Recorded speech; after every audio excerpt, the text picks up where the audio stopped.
اس channel پر روزانہ قرآن پاک کی ایک آیت تلاوت سماعت ترجمہ اور مختصر تشریح پیش کی جا رہی ہے۔ ویڈیو اپلوڈ ہونے پر نوٹیفیکیشن پانے کے لیے اس چینل کو سبسکرائب کریں اور بیل آئیکن ضرور دبائیں۔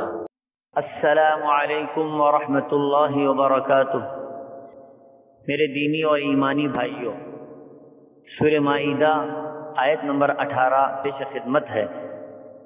اعوذ باللہ من الشیطان الرجیم۔ وقالت اليهود والنصارى نحن أبناء الله وأحباؤه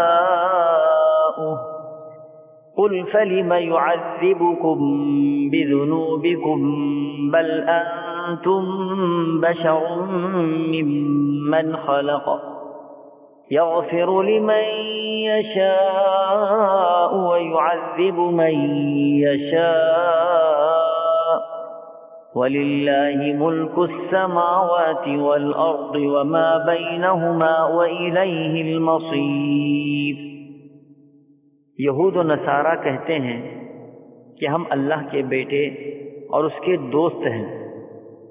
آپ کہہ دیجئے کہ پھر تمہیں تمہارے گناہوں کے باعث اللہ کیوں سزا دیتا ہے؟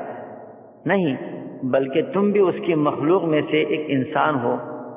وہ جسے چاہتا ہے بخش دیتا ہے اور جسے چاہتا ہے عذاب کرتا ہے۔ زمین و آسمان اور ان کے درمیان کی ہر چیز اللہ تعالیٰ کی ملکیت ہے اور اسی کی طرف لوٹنا ہے۔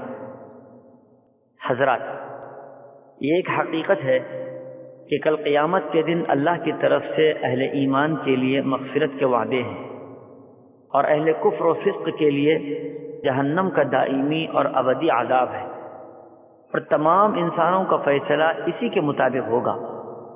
اللہ کی بارگاہ میں محض دعووں کی بنیاد پر فیصلہ نہیں ہوگا، بلکہ تقوی اور عمل کے اعتبار سے فیصلہ ہوگا۔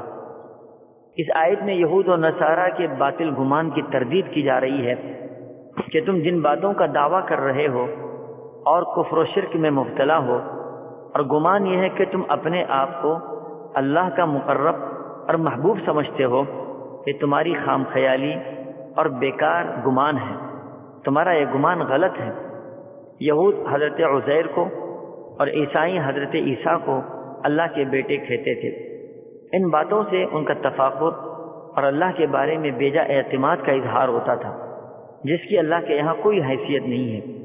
اس تفاخر اور اعتماد میں مبتلا ہو کر کیا تمہیں جو چاہے کرنے اور جو چاہے کہنے کا اختیار دیا گیا کہ کل قیامت کے دن اللہ کے یہاں باز پرس نہیں ہوگی؟